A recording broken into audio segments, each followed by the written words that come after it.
Hello and welcome into a special edition of the PHNX D-Backs podcast where you might find out if you either got DFA'd or added to the 40-man roster. My name is Derek Monti, occasionally known as your mayor of PHNX. This guy next to me is my vice mayor, is one and only Thunderstick Jesse Friedman. Aren't people allowed to just like stay on the active roster? No. Everyone's in limbo. Everybody is in limbo and everybody's career and future is in jeopardy. But of course, this show is brought to you by the fine folks at the DraftKings Sportsbook app, America's top-rated sportsbook app.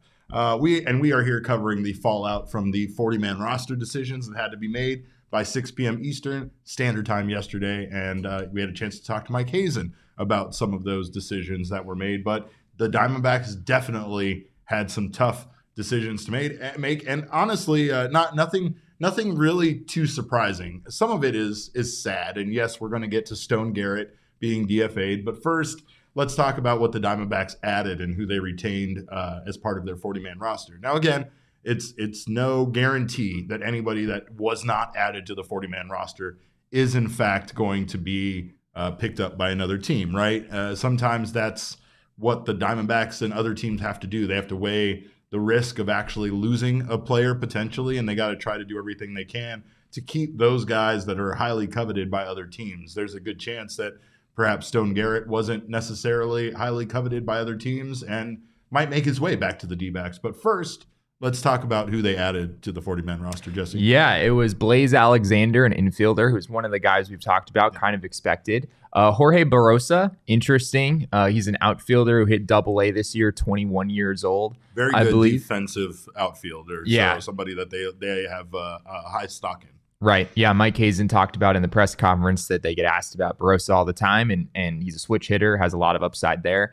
Dominic Fletcher, he was basically a guarantee to get added. He was a part of that group. And then Justin Martinez, another guy we've been talking about a lot lately, someone else that we very much expected to be on the list. The biggest name for me, Derek, that's not on the list is Dominic Canzone. Yes. 25-year-old outfielder, played most of last year at AAA, put up some pretty decent numbers there. That was probably the biggest surprise. Not too much of a surprise. He was sort of on the edge for me going in, so I'm not shocked by this. But it's interesting. It's not impossible that Dominic Canzone could be claimed by another team in the Rule 5 draft. That's absolutely correct. And the Arizona Diamondbacks look like they were mainly trying to protect their pitching, especially Justin Martinez. Yeah. With how after what he did in the fall league, you just couldn't. There's no way that you could possibly not protect him. Absolutely. And pretty much it was the guys that we thought would be protected by the team with the exception of Barosa.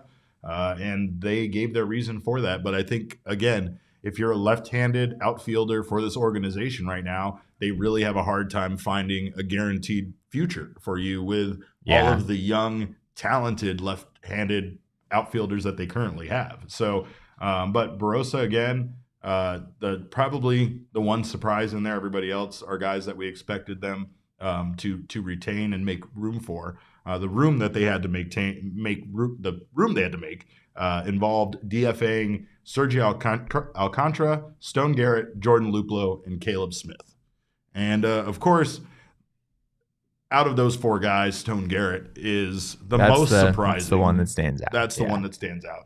Sergio Alcantara and Jordan Luplow, obviously, they contributed to this team. Sergio more so than Jordan Luplow, but both were a big part at times of this team. Caleb Smith was very good for this team out of the bullpen, but due to injury very and good. Factors, I might have to tap the brakes on very good. Times. I'm not just talking about 2022. I'm talking about in general. Caleb Smith seemed to always be better out of the bullpen. He was one of their better options, which I think says more about their other options than it does about him. Valid.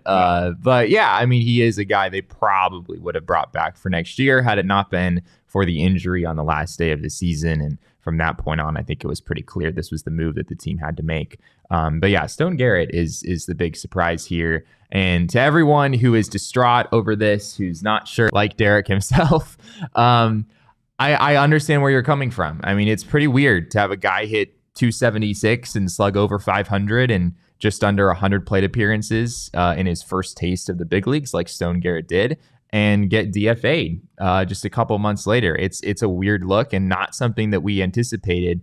But basically the choice here, Derek, it says less about Stone Garrett standing among the other outfielders on the team for me as it does about Stone Garrett compared to some of the external options the Diamondbacks could get.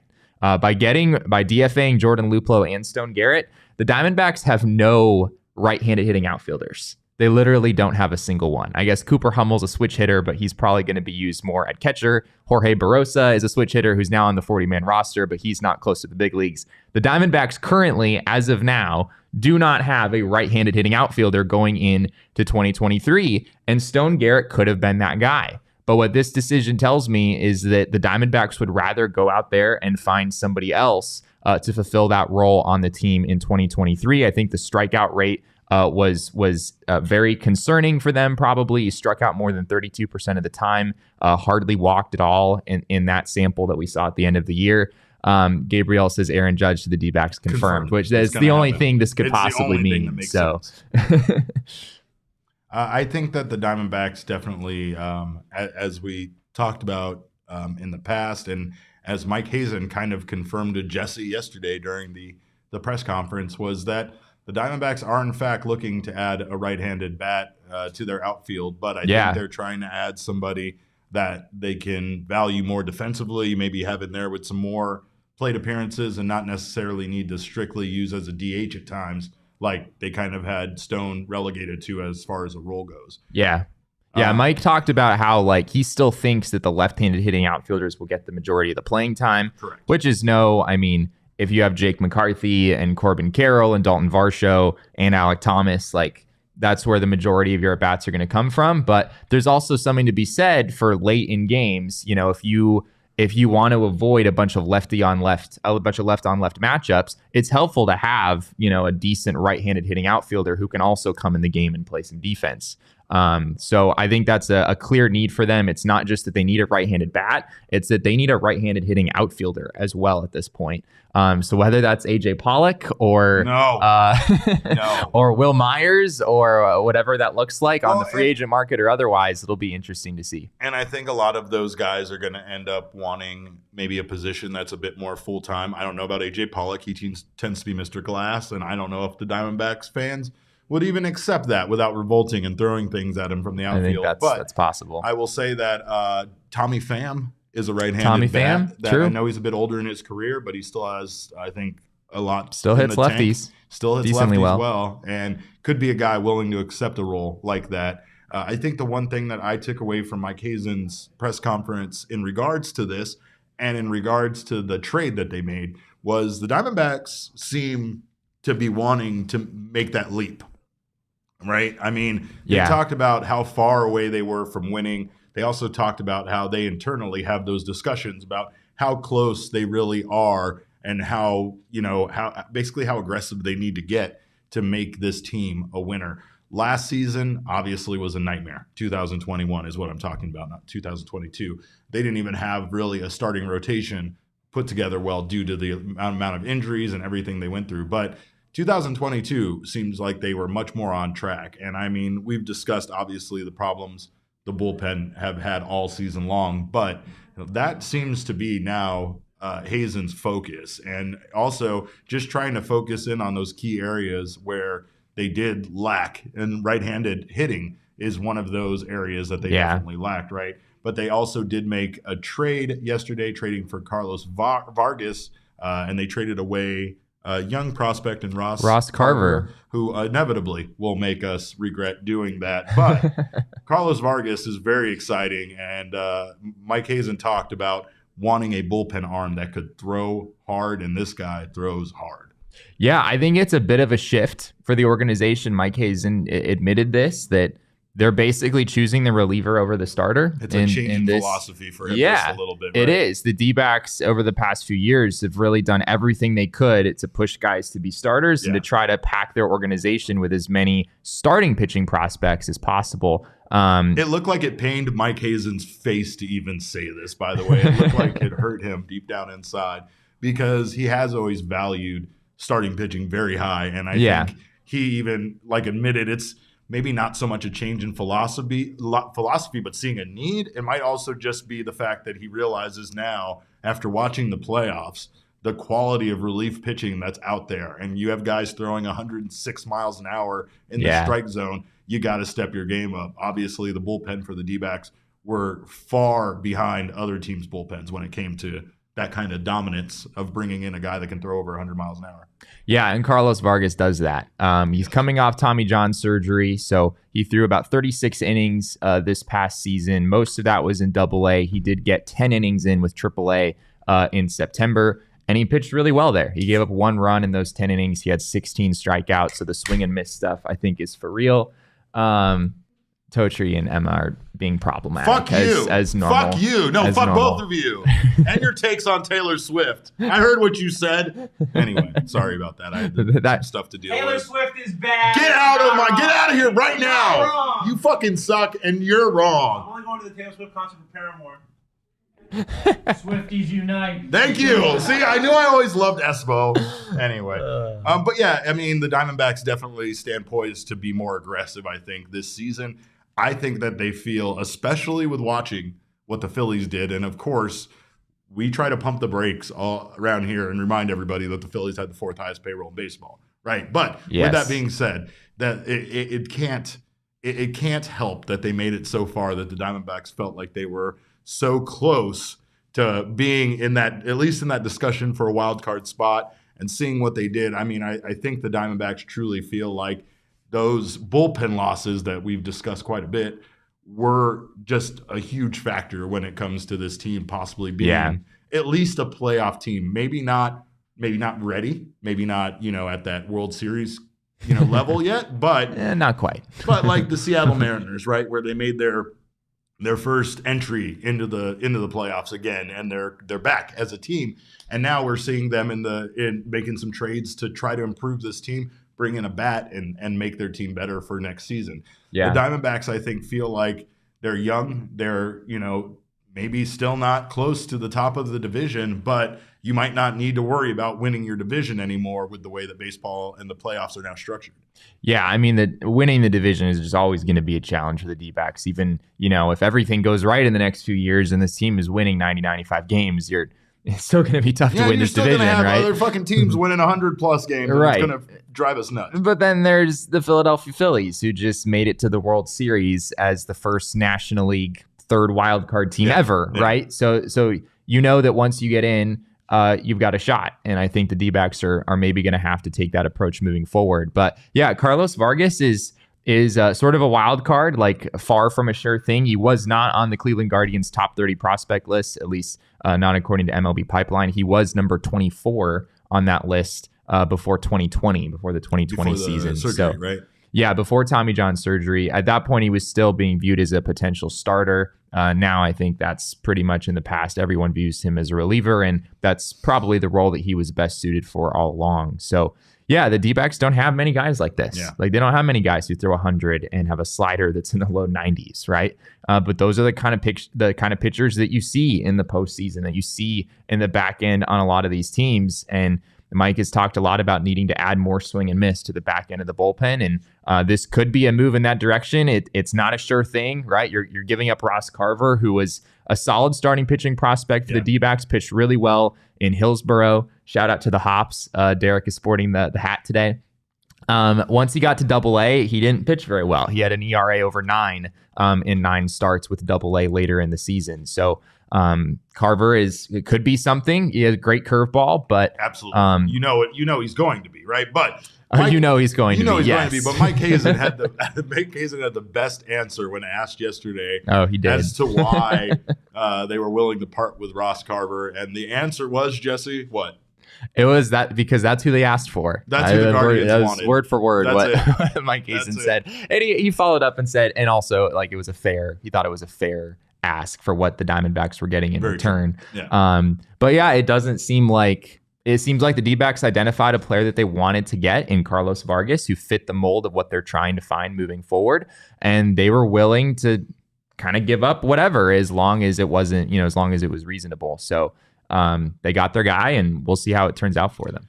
Tommy King in the chat had said, been a minute since I've seen him, but Frias is a flamethrower. No, yes, Luis Frias is absolutely a flamethrower, but we don't have many of those. And to be honest, from what we saw this season, it looked like he needed to kind of tame his velocity down a little bit in order for him to be effective and get in the strike zone. So maybe if he can make those two things come back together where he can be throwing 104 miles an hour again, like we've seen him do, but able to actually get it in the strike zone. At a major league level, that's the only way he's going to be effective, because that might work in minor leagues, but it's not going to really get you anywhere at a major league level. Yeah. Frias is another name to keep in mind for sure. I think Frias, Justin Martinez, and now Carlos Vargas, that's the trio of like awesome stuff, but like you don't really know if these guys have what it takes to command the baseball at a major league level. So Frias is in the mix too. I don't think he has any guarantees going into next year. He's going to have to come into spring training and prove himself. But yeah, Carlos Vargas, it sounds like could be an option in the big leagues for the D-backs next year.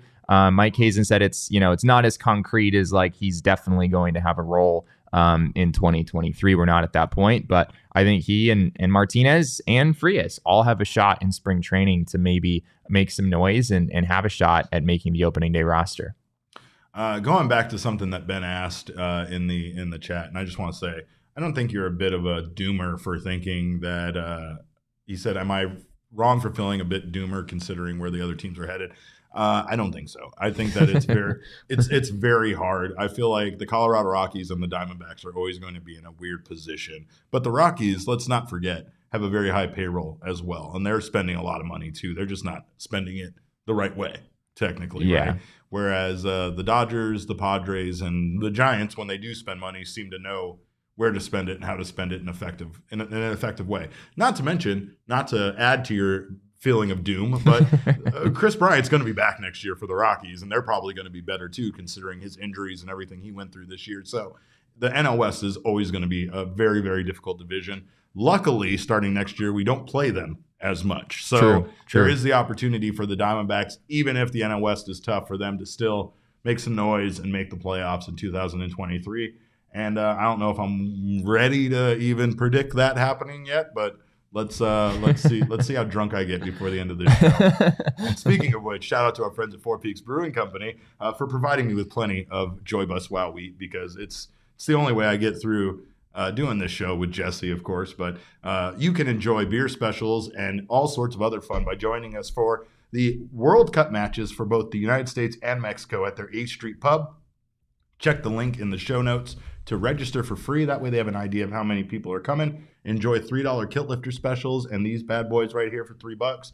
Also, make sure to check out all of the World Cup action. The rosters have dropped. Ted Lasso sending out notes to all the team members for Team USA. And we're having a great time. It's less than 2 weeks away now. So can't wait to join the fun. We're sending Jesse out as a special correspondent to be there at the 8th Street Pub for all those football games. But join us for that. Special correspondent. You're a special correspondent. Yeah, Jesse's going to be on assignment at the 8th Street Pub. But we've talked about this. We've done it. We've disagreed. But it is time for us to once again hand out another report card for another Arizona Diamondbacks player for the 2022 season. Jesse, ready to do this? Let's do it. All right. Jesse wanted us to pick on Merrill Kelly this time. He thinks I'm going to give him on a Merrill D. Kelly. He was all sorts of. Speaking of being a doomer, this guy, just because I didn't give Zach Gallen an A+ for the 2022. No, it wasn't season. that you didn't give him an A+. So you didn't even give him an A-. Yeah, you gave him a B+ for a season where he's going to finish like top 6 in Cy Young voting. I thought it was. I don't know, a little harsh, but there was room for improvement, Jesse. There's room for improvement. Do you want to go first? Sure, I'll go first. All right, let's take a look at your. So this is my Merrill Kelly report card. So we have our 6 different categories here: fastballs, which is plural for a reason because Merrill Kelly technically throws 3 of them. He has the 4-seamer, he has the cutter, he has the sinker as well. Changeup, always been a big pitch for him. Curveball, command. And control. That's kind of a combo grade. Let's take a step back, because one area we're definitely going to vastly agree on is the fastballs. Like, what is your idea behind your A- here?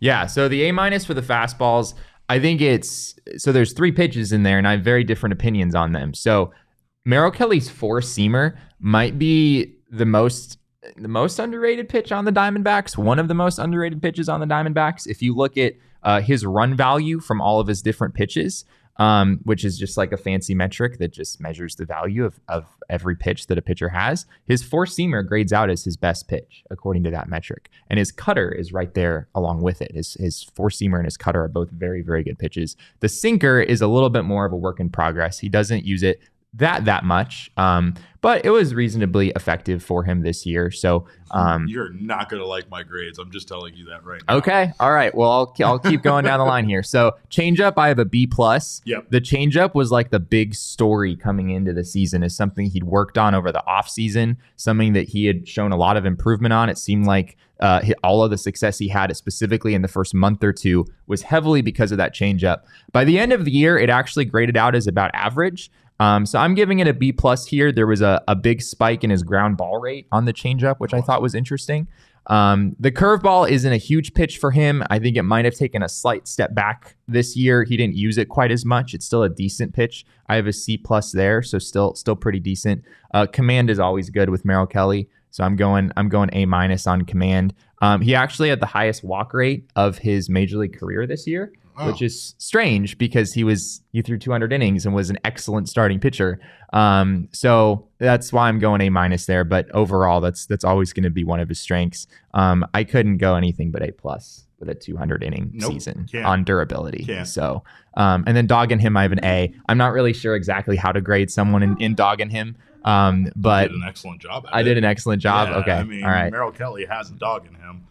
Gabriel Frias says, let's hear about Middle Kelly, as Jesse calls him. Oh my gosh. As you can see, Jesse gave him very high marks. I gave him pretty high marks. Yeah. I'm going to attack the man's fastball right now. So, Leah, if we could throw up a report card. I gave him a D on his fastball. My God. I gave him a D. I know he throws 3 of them, and I know, like Jesse said, I'm not going to acknowledge that it's not his best pitch or that he's not very effective with it. But what Merrill Kelly calls a fastball averages out at what, like 92 miles an hour? What Merrill Kelly calls a fastball? Could you say it in a more demeaning way? It's a 4-seam fastball that goes 92 miles an hour. I mean, it's good, but I'm actually right with you on his changeup and his curveball. I thought his curveball, like you said, his usage was very low on it, but it was kind of confounding at times because it seemed like a very good pitch at times. Yeah. Right? Like he seemed like in the past throw he's a very really good one. But it's almost like what we saw Zach Gallen when it came to the changeup. Changeup, he didn't throw it very much, so it's hard to grade it as being an effective pitch. But on the other hand, it's very effective when he does throw it, so you don't know why he doesn't throw it more.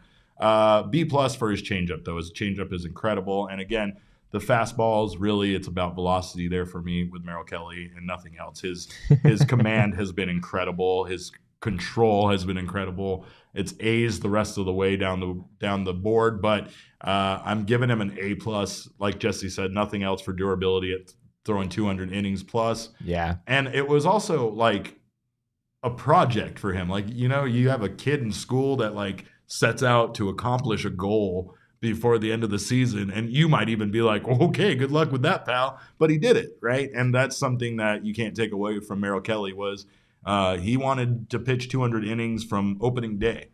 Yeah. And he did it. And so between that and just the fact that like Merrill Kelly's stuff isn't great at times, yet he seems to be able to just do so much with it, you know, and that's why that dog in him, if I could give a higher than an A+, that's fair. That's fair. I would give him an S grade on that if I could. For what Merrill Kelly has, like, yeah, I mean, the fact that he had a 3.37 ERA last year and a 1.14 WHIP was like basically the quality of a number 2 starter.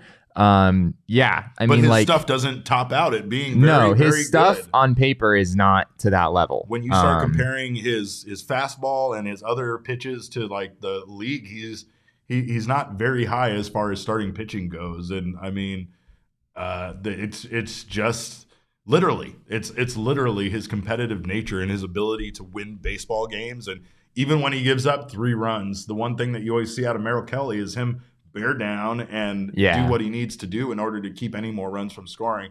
It's just not a trait that you see out of a lot of Diamondbacks pitchers, to be honest. Yeah. Ben says he has above average spin on his fastball and some really good expected hitting stats against, so D is really unfair. Okay.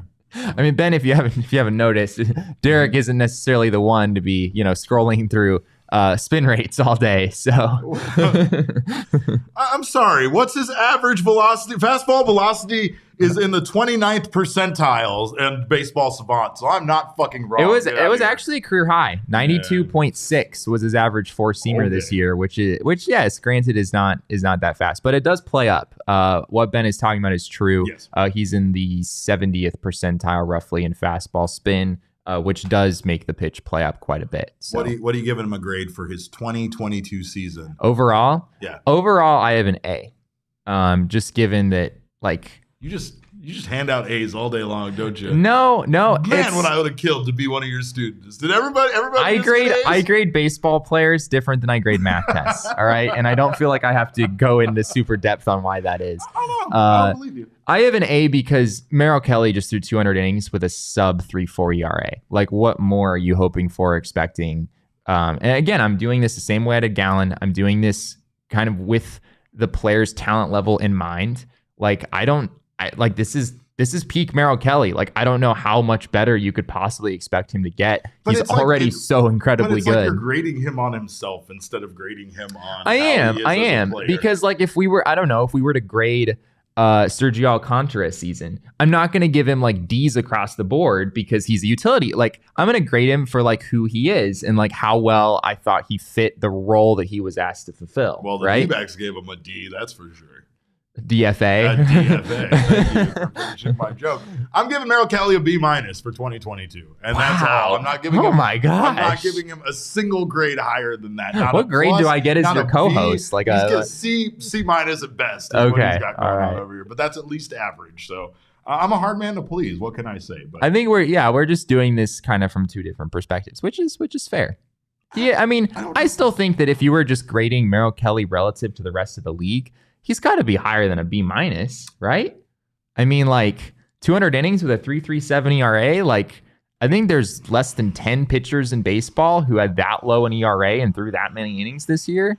So I still think you're a little on the harsh side, Derek. But I am pleasantly surprised you didn't go D+ because that's what I was expecting coming into this. So well, take what you can get from me. Of course, you can get what this guy has to offer when it comes to his writing and his opinion over at gophnx.com. If you haven't signed up for a membership, get yourself an annual membership. You will get your first free T-shirt from the PHNXlocker.com. Every T-shirt after that you have to pay for, but luckily as a member, you will get members-only discounts over at the PHNXlocker.com. And of course, hey, don't marry Derek. You'll be married for 20 plus years and they'll be like, this marriage is a C-. Yeah. I don't know how Jen does it. I don't know either. Anyway, get yourself a T-shirt over at the PHNXlocker.com. If you guys get a month-to-month membership, you'll get your first month for just 50 cents. You'll also get those discounts at the PHNXlocker.com. You'll get members-only access to our Discord, and you'll get members-only invites to our events. So make sure to sign up. If you're watching us right now on the PHNX Sports YouTube channel, make sure to subscribe. Sign up for notifications. That way you don't miss when any of our shows go live. And leave us a thumbs up. That way we know you like us and that you like what we're doing here. Of course, if you're listening on your favorite audio podcasting app, subscribe to us there and leave us a review. We would thank you so much for doing so. Charles Woodall Pike in the comments said, would definitely be concerned if I had Derek as a teacher at PHNXU. You should be. You should be. That's all I'm going to say. I have called the Tampa Bay Rays, the Arizona Diamondbacks sister franchise for some time now. This is true. I said it for multiple reasons. I always felt like we were attached due to we were twins. We were born at the same time. Born in the same year. New teams. Of course, there's a whole history that goes back to baseball arriving here in the Valley that actually involves the Seattle Mariners and all sorts of other teams and teams moving around and such. It's kind of crazy. But we were lucky enough to be born at the same time and the same age as the Tampa Bay Rays. I still hate that name. I still think Devil Rays is a better name. Ray is just a guy with a mustache standing on a street corner looking suspicious. That's what I think of the Tampa Bay Rays. But with that being said, the two teams continue to walk a very similar path, which is almost eerie when we say that. When we say a little bit similar uncanny path, we almost mean the two teams are walking the exact same damn path.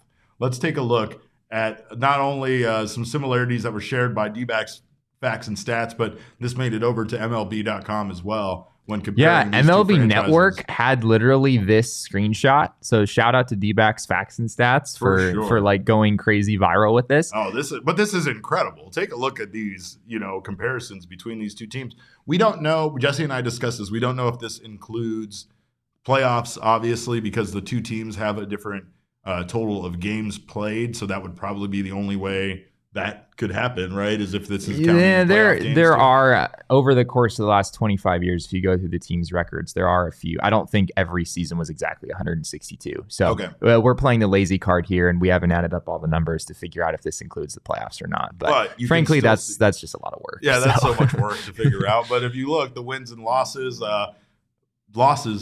identical. Wins 2 games difference.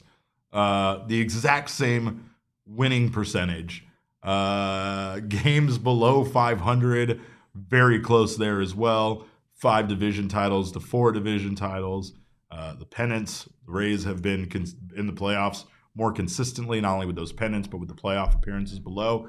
However, the Diamondbacks do have the edge when it comes to that beautiful World Series victory that we all know and love. So, yeah.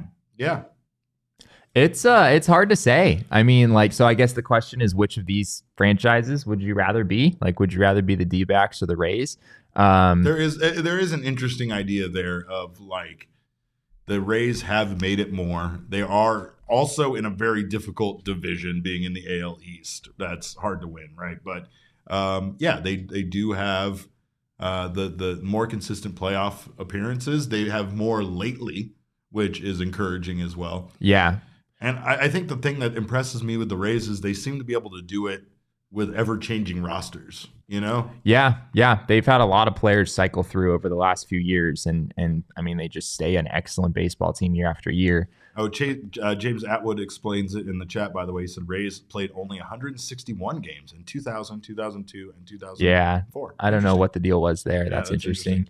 Yeah. It was just comparing these two teams, it is crazy how close the numbers are all together. But the two teams followed very different paths to get there. The Diamondbacks made the playoffs in 99, in 2000, of course, won the World Series in 2001, made it again in 2002. So they were just an incredible baseball team almost right out of the gate. They weren't good in 98, but they got good instantly after that because of all the money they spent. Whereas the Tampa Bay Rays, I didn't realize that before looking this up before the show. The Rays did not have an above 500 season until 2008. They played a decade of baseball in Tampa without having, I don't think they won more than 70 games any of those years. It was a rough start for Tampa Bay. Whereas for them, they've turned things around and now have made the playoffs for 3 or 4 straight years. So the way that they've gone about it over these 25 years is very, very different. I personally have talked about this quite a bit, but one of the big reasons for that was the change in philosophy. The Diamondbacks very well could have had a team that wasn't successful for 10 years. That was almost the plan going into this franchise existing. And thanks to Jerry Colangelo. It wasn't Jerry Colangelo's plan. He wasn't. It was not Jerry Colangelo's plan.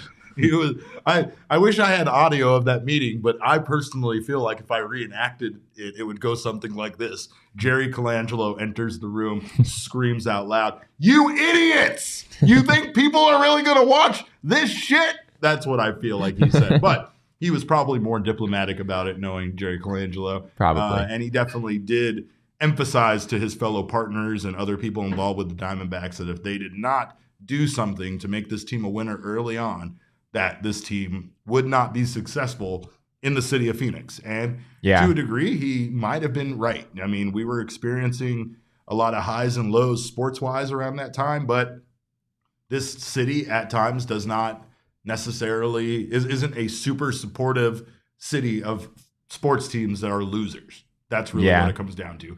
Teams that lose 100 games like the Rays did early on, teams that are kind of hard to watch, that have a lot of young players that are developing all at the same time. I mean, to a degree, the Diamondbacks are almost like that now, but the quality of their young players that are playing is very high. So we're seeing a better product on the field, but it still wasn't a winning season for the Diamondbacks last year. And who knows how long fans would have been interested in coming out to baseball games had it taken as long here in Phoenix as it did in Tampa Bay for the team to start winning. I think it's something that to this day still, I remember having a conversation with Travis Lee, and Travis Lee was honestly very hurt by this the way this went down. Like he was kind of sold as being the star of this team, a young star of a young team that they were going to take a while to build around and make this team good, but it was going to, the one emphasis was always that it was going to take time. Yeah. And next thing you know, he's packing his bags and heading off to Philadelphia to send Curt Schilling here to Arizona, which ended up being one of the greatest moves in sports history here in Arizona, but also literally one of the biggest sacrifices as far as, your young players and stuff to make to win a championship. Ultimately, the D-backs didn't really have a lot of guys from that early on group that they parted ways with that came back to bite them. Like there wasn't these all-stars that came from that group. So it ended up being, the right move as far as Jerry Colangelo was concerned. Yeah. So, I mean, I guess in summary, it's like you'd rather be the Rays now, but you'd rather have been the Diamondbacks like in the late 90s, early 2000s. What if we were still chasing that championship, though? I mean, like, I don't know how Rays fans feel. Like, I almost feel like there is a certain level of letdown because you can only go down from winning that championship, right? But the Tampa Bay Rays fans are still hungry for that first World Series They've title. been to two. They made it in 2000. I don't know how they made it in 2008, honestly. Looking back at the 2008 Rays roster at first glance, like, interesting. I don't know how this team made the World Series. But yeah, the Rays have been a really solid team for the last few years. I think they're on about as solid footing as any franchise moving forward. You know what they're really good at is, to be honest, the Rays are good at not overpaying anybody and still putting a good baseball team out on the field. Right. That's why, I mean, they've been the blueprint for teams like the D-backs. At least that's what people say. I don't know if the D-backs in-house are like talking about the latest, greatest thing that the Rays do all the time. But I feel like the Astros are kind of more of a blueprint the Diamondbacks would want to follow when it comes to, growing your own talent. I don't know, maybe cheating a little bit there in the middle. Yeah. And then adding to it when you need to win another World Series. I don't know. But yeah, to me, it's still amazing that those two teams are still so similar, considering their connection to each other when they came into the league. It's just amazing. Baseball is something else, really, when it comes to it. And like, I don't know how you can't be romantic about those numbers. Right? Can we put the numbers up one more time? I do have a very slight gripe, and this is something that Patrick Lyons, our friend from DNVR, pointed out. These numbers are uncanny, but maybe not quite as much as you think, because they're kind of all just restating the same thing. Like wins and losses. Once you know that the wins and losses are about the same, the win percentage, of course, is going to be the same.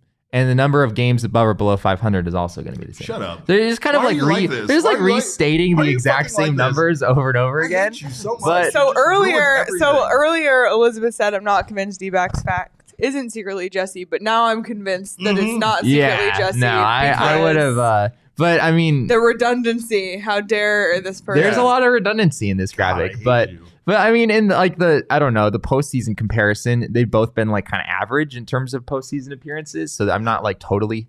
I don't know. Like if you compare two teams, it definitely feels like the Rays have made it more times than just 2 extra times over the D-backs. Yeah, but, like you said, which is like recency bias. That's recency more than bias. anything else. Because they have done it more recently, and the Diamondbacks have struggled to make the postseason. But we're not the only ones that think that the Diamondbacks are a better team and don't give a shit about what those numbers actually say. Our boy Talkin' Jake also says, except the Rays are mid and the Snakes rule.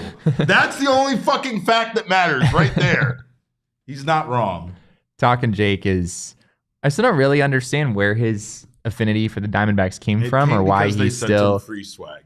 Is that what it was? That's really what it all started with, so. I think it's in his Twitter bio. Yeah. It's like like D-backs fan or something. It's in there once somewhere. Again, all you have to do to win my affection is send me free stuff.